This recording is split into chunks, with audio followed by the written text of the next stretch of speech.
All right, you guys, I'm back. I've been saying overall, I don't know where to start the reading. I don't know where to start the reading. I don't know where to start the reading. All right. Let me just get you guys on the energy that I'm in right now.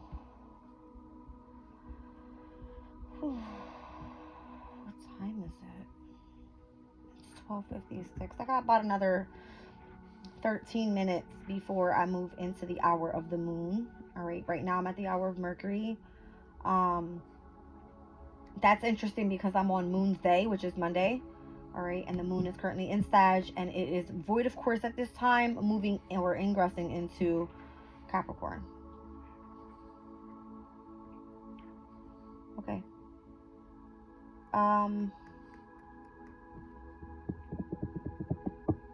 Let's go with a moonology. Can't go wrong with that, right? There's the focus here. What's the focus?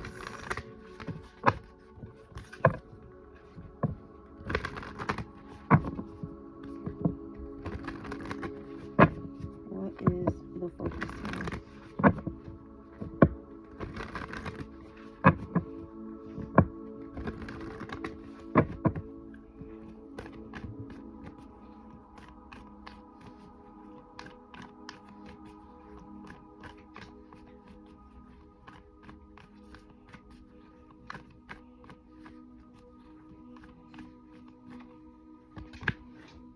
Hold your vision with the fixed moon. And working through your fears with the new moon in Scorpio. This came out in Virgo's reading. Working through your fears, new moon in Scorpio. But coming out with the fixed moon and holding your vision.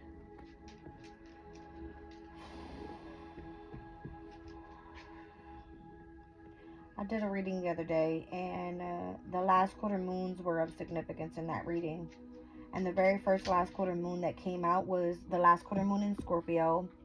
Here we're going to be experiencing, or we have experienced, the last quarter moon in Sag, which is the following sign.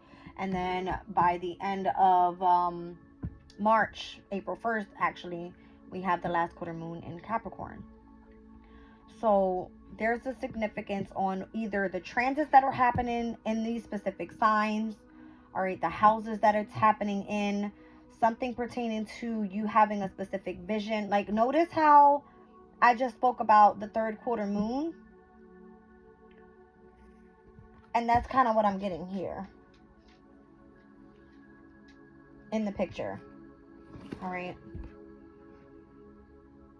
this could be a first quarter moon or a third quarter moon, something pertaining to that energy, or something that was manifested, or a commitment that you had started and it needing to be looked through, or something, like holding the vision on something. All right, and it has to do either with, again, Scorpio's energy can signify anything. It can be a transformation. It's you facing fears. It's you diving deep into an emotional energy here, right? Working through some sort of inheritance that you've gone through, right? Whether this is spiritually or here in the physical world. This can be anything. Scorpio's energy is other people's resources as well. All right. It is the house of the underworld. It is like, or involves like organized religions and things like that. All right.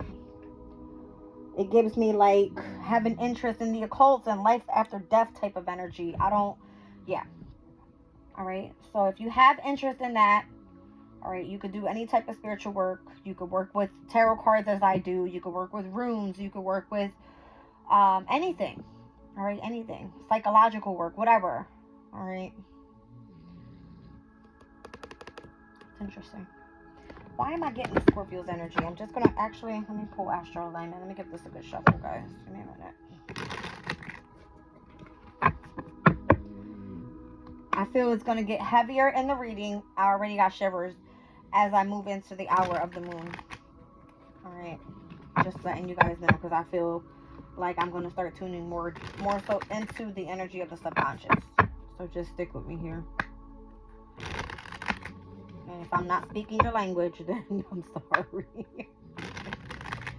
I try to keep my readings as simple as possible so you guys can understand. When I speak of the houses, I always say like what they mean and stuff like that, or even what comes out in the cards here. That's why I like to use a lot of astro.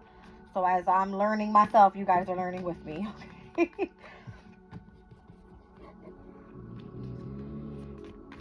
Okay. What is this Scorpio energy here with the fixed moon? All right, the next fixed moon. Where do we end this month? Right now we're in mutable energy, obviously, so we're not in fixed moons.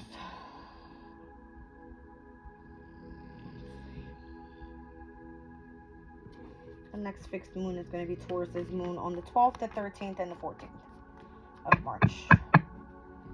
Alright, so I'm getting the Hanged Man, which came out for me twice today in my pre-spreads before I even went on camera. I've gotten the Death card today twice, and I also had the Temperance card come out for me twice. Alright, so the 12th, the 13th, and the 14th. Something about those energies when we go into fixed moon. And because Taurus is the opposing sign to Scorpio, and that came out in Virgo's reading here, there could be a significance on the 2nd and the 8th houses. Meaning, 2nd house is of values, your finances, your resources, all right? And it also speaks about, like, self-confidence, self-esteem, that type of thing. And then 8th house, again, I just gave that to you and what that, meant.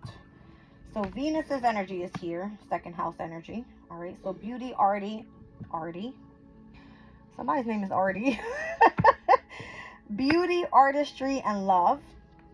Earth element, Taurus's energy. I just said that. All right, cardinal is initiation, spark, and vision. Okay, the waxing gibbous moon, nurturing, patience, and refinement. And then I have sextile energy here with harmony, ease, and compatibility. What's on the bottom? Gemini. All right, so something about being multifaceted, balanced, and curious. So Taurus and Earth, Venus and Earth, that's giving me Taurus. All right, Taurus is, again, this could be you doing something creative, something that keeps you grounded, something that you find enduring, something that you feel that you are an artist at. All right, it could even involve love. You know what? Scorpio's energy is ruled by Pluto, so it can be a bit obsessive. It can be like when you are super attached to something. All right, it's super passionate. It's like the energy of desire, like you desiring something. All right, cardinal energy is what I see here. Initiation, spark, and vision. So what I find interesting is because when Venus came out, all right, Venus on the 11th, which is the next Monday, here we are on the 4th, on the 11th, the moon will be in Aries, which is a cardinal sign. All right, there's going to be something that is initiated, sparked, pertaining to a vision that you have. All right, whereas when we go into this waxing gibbous moon cycle, all right, which technically on the 10th, the new moon in Pisces happened. On the 11th, the moon will start waxing. Once we get up to the waxing gibbous moon, which is the cycle right before we hit like a full moon energy, let me see, on the 25th in Libra, it's going to be significant for some sort of harmony, ease, and compatibility. This also came up in my last reading for Virgo, whereas the waxing gibbous moon came up, and it spoke about you being very close to achieving a specific goal. All right, so your goal of maybe nurturing something and being patient, or being refined in a specific energy. I don't know. It's bringing harmony, ease, and some sort of compatibility to you. All right, something about earth elements. So earth elements from from Taurus's moon to Virgo's moon. There we go. All right, that's very significant. From Taurus's moon to Virgo's moon. Taurus's moon starts on the 12th, the 13th, and the 14th. Virgo's moon will happen on the 27th, the 28th. Sorry, no. The 22nd, the 23rd, and the 24th. All right, something about Venus's energy here. What is this?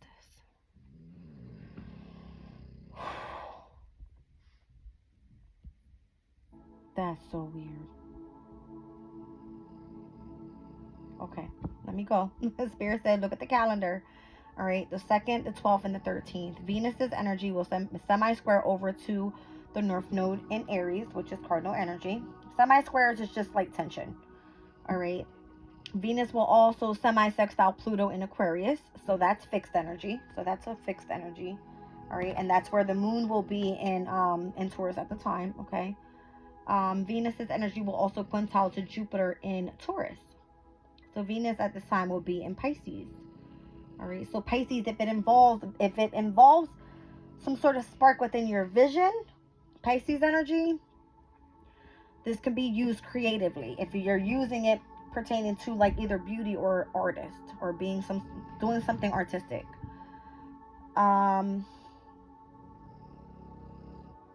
That's so crazy. There it is. The moon in Taurus sextile over to Venus on that day in Taurus. All right. The 12th is going to be significant. The 12th, I said it was giving me hangman energy. It's Pisces energy. Hangman is Pisces in the major arcana. Let me just pull some on this. Let me put it back how it was. Let me just pull some tarot on this. Let me see what I'm getting here. All right. Something involving something that pertains to you being nurturing and needing to be patient. All right. With these energies. Whoa. I feel like maybe this is your feminine energy coming through, speaking to you. All right. Telling you need to be a little bit more balanced. Gemini's energy when it comes to the way that you communicate, maybe. All right. You're curious about something. Gemini's energy. You could be studying something.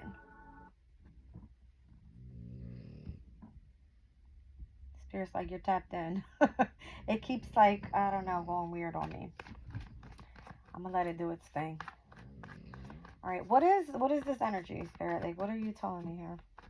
Something about these dates, though, are significant. Something about the 12th, the 13th, and the 14th. And then on the flip side of that energy, where we go into Taurus's energy. I mean, why do I keep saying Taurus's energy into Virgo's energy? Because I'm seeing Venus, I'm starting off with Taurus. And because I'm seeing Earth, I'm going to the following Earth sign. All right. Venus.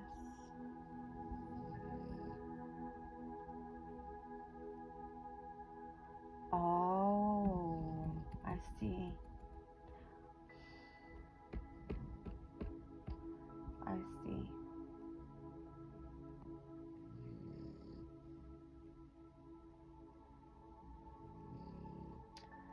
Venus will semi-sextile Pluto on the 12th, and Venus will semi-sextile the North Node on the 24th. The 12th and the 24th, that's 12 days apart. Something about the hangman gaining a different perspective on something. What? The Wheel of Fortune. Whoa.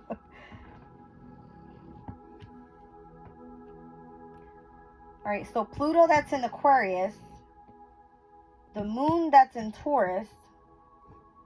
Nothing happened with Scorpio's energy there. All right, but again, the Wheel of Fortune is Sagittarius and Pisces energy as well because it's ruled by Jupiter. Jupiter is in Taurus. Okay, Spirit's like, you're on to something. Okay. What's the Wheel of Fortune? So I'm looking at Venus and Jupiter then on those 2 days, on the 12th and on the 24th. Okay. So Venus's energy semi-sextiled over to Pluto in Aquarius. And Venus at that time is going to be in Pisces. Okay. So it has to do with the vision. All right. Gaining a different perspective, utilizing the energy of your intuition. Okay. Then we also have Venus that is quintiled over to Jupiter. Again, I just said this. All right. Quintile's energy. Let's see if it's in here.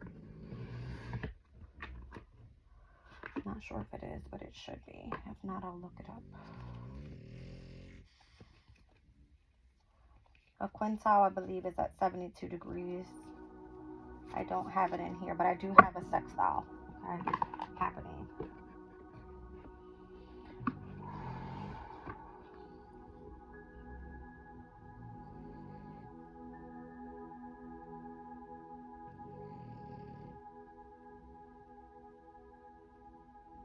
If Venus will be in Pisces that day, there's going to be a heavy emphasis on, I feel like, if you're doing something creative, something that involves you being artistic, it involves you utilizing the energy of your imagination. All right. The quintile, which is going to be a very great aspect utilized with the energy of Jupiter, which is of expansion and growth. All right. Having to do with Taurus's energy of artistics, the 12th is going to be significant for that energy. Whereas on the 24th, Venus semi-sextile over to the North Node energy is where, oh my, the way spirit works for me is crazy. All right. Whereas Venus is semi-sextile over to the North Node. North Node in Aries is all about the destiny, right? And that's the position of where the North Node is right now. But on that day, on the 24th, Venus will be sextile to Jupiter in Taurus. So Venus exactly that day. Here it is. All right. So Venus will sextile Jupiter on that day. And that's why I feel like Spirit came out with the Wheel of Fortune. Let me do this way. This is what it's going to look like, guys. All right, so Venus's energy sextiled over to Jupiter with the fixed signs. I feel like that's why Taurus's moon is going to be significant, or maybe even when it comes to Leo's moon. All right, something about that. When is Leo's moon's happening? The days prior to, obviously, the moon moving into Virgo, which we spoke about because the waxing gibbous moon was what was coming up. All right. So even Venus's energy on these days coming up. So here we have on the 21st, Venus is going to be conjunct with Saturn in Pisces. Venus is going to be in Pisces. You see what I'm saying? So there's going to be like a pile up of this energy coming up for us here. All right, currently in Sagittarius, I feel like it's important to speak about Sagittarius energy as well, because I just said Sag and Pisces rule the Wheel of Fortune. We have Pallas right now, which is the asteroid of knowledge and wisdom, or wisdom and knowledge, should I say, in Sagittarius at this time. And it's like you are gaining so much information at this time. All right, this is what's making you super curious about some sort of ascension, all right, that you're doing pertaining to something that you do that involves artistry. All right, can I get one more on that Wheel of Fortune? The 12th and the 24th. Again, guys, those are the dates that I have pertaining to Pisces energy, because when I seen 1212, all right, on the clock at the hour of Mercury when I started this reading, that's what I was seeing. 12, something about the 12th. All right, Page of Wands, something that you're passionate about. Nine of Cups, something that pertains to Pisces energy. All right, this is Jupiter in Pisces, okay? So that's going to be where Venus is in Pisces, sextiled over to Jupiter in Taurus. That's the energy. All right, Seven of Wands. Stand your ground on this. Hold your vision is what I'm getting. All right, this is Seven of Wands, is Leo's energy. Okay, so it is fixed energy. Hold your vision. Leo is self-expression, it's creativity, it's where you are meant to shine. Okay, so don't stop whatever you're doing. Keep holding on to this, all right, to this vision that you have of what you want to do, because the 12th and the 24th are going to be significant for this energy here. All right, Nine of Wands, continue to push forward.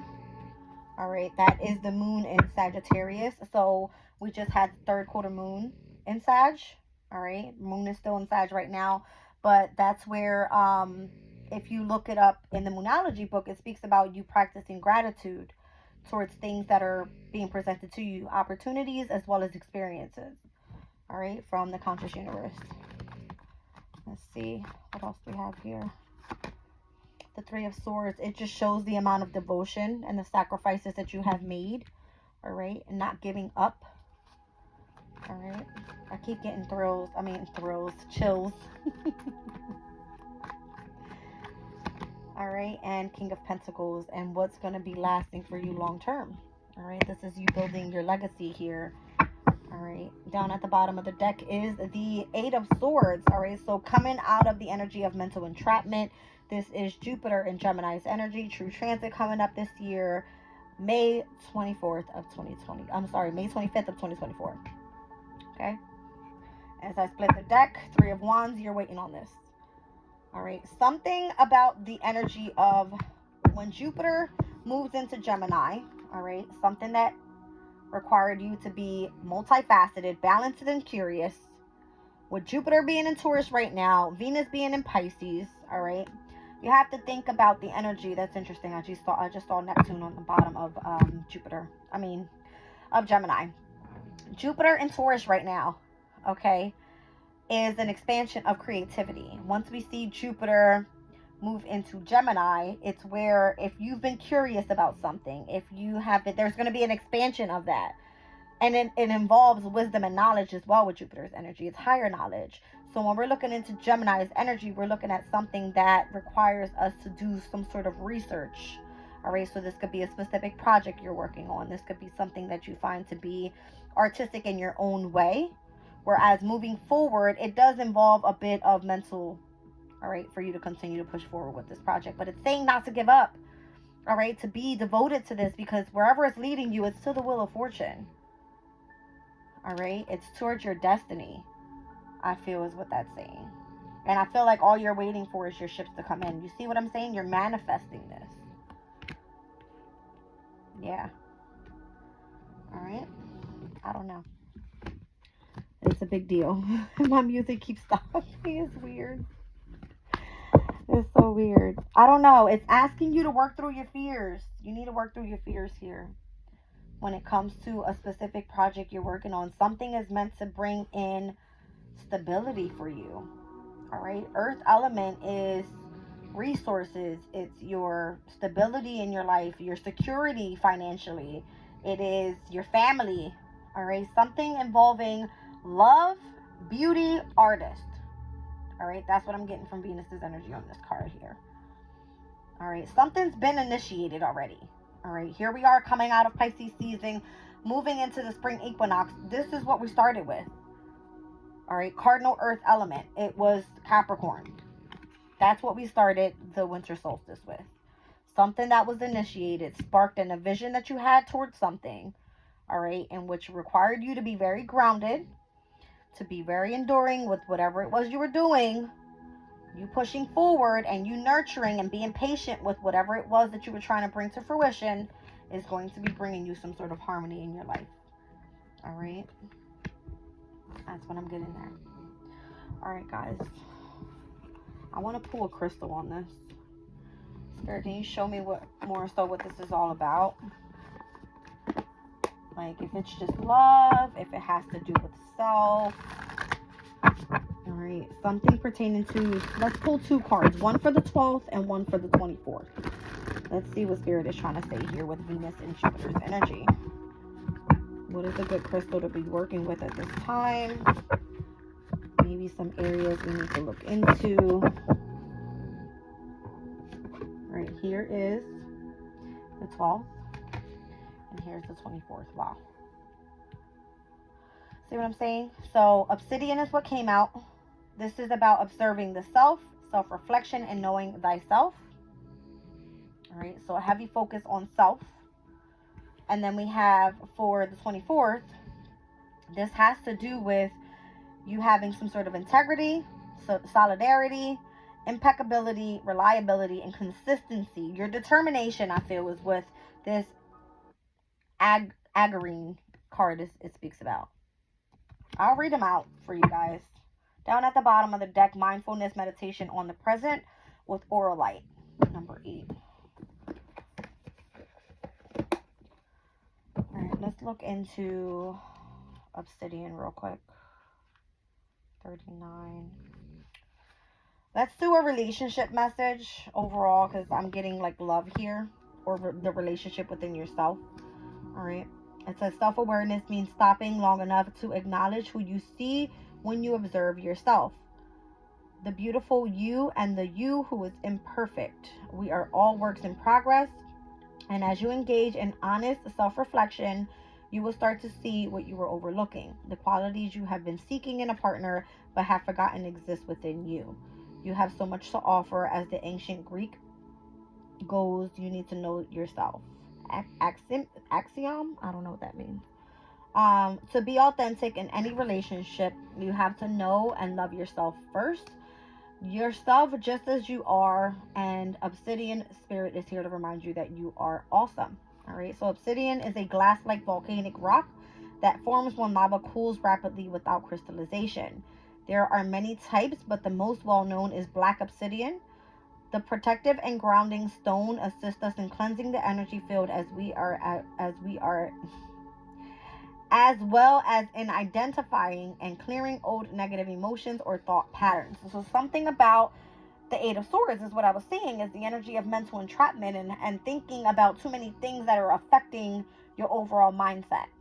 When we think of mindset and we tune into the energy of the subconscious, where your visions are expanding at this time, pertaining to where Venus is in Pisces. All right, Venus in Pisces is exalted, it's comfortable there. All right, so with Jupiter being in Taurus, it's an expansion of the amount of, number one, it's giving me like the self-awareness. All right, when you are within Taurus's energy, Taurus doesn't like change. All right, number one, Taurus is very stubborn. Okay, but Tauruses love hard. I feel like it's because they have that hold. You know what I'm trying to say? Like, when it comes to what's theirs. So this is about you seeing the reflection of that, I feel. All right, and knowing yourself and what you truly value. All right, let's go into Agrine. I'm saying that right. Agrine. All right. Let's see. That's Amazonite. I don't want that. Okay. Here we go. Although we are always evolving, we all possess deeply held values that we do not have to compromise. So again, something about seeing the value in yourself. All right. Your personal integrity matters. So if you're feeling pressured to say yes when your heart says no, or to be something you're not, listen to the message Agrine Spirit brings you. Now is the time to remember the importance of being reliable and impeccable with your word. All right, so reliable, it's giving me Capricorn's energy. All right, something about Capricorn's energy, because Capricorn requires someone that is very ambitious and driven towards accomplishing something. So the energy again of determination. Okay, it says if you really want to say no, don't say yes for now and try to correct your mistake later. People may struggle to accept your truth and your decisions, but stick to them. Be solid and consistent, because what matters to you deep down matters to the conscious universe who loves you. So again, hold your vision. Even if you're working through fears right now, it's not for you to have to explain that to anybody. All right, it's all about you knowing yourself first and the choices that you choose to make and which direction you want to go in. 3 and 9, 12. Something about the 12th house. All right, being stuck in the energy of the unknown. Who cares? We're in Pisces season. It's all about you utilizing the energy of your imagination, your vision expanding. All right, you being creative in what you want to see manifest when the spring equinox comes. Okay, if you're feeling unsure, doubting whether you have a right to take a stand, become still and reconnect with the conscious universe through the crystal. It's not your job to protect everyone's feelings and keep the peace at all costs. You don't have to rush about smoothing everything over. Be at peace as you stand firm, for your deepest values are in sync with your purpose, and the conscious universe wants you to feel and be strong right now.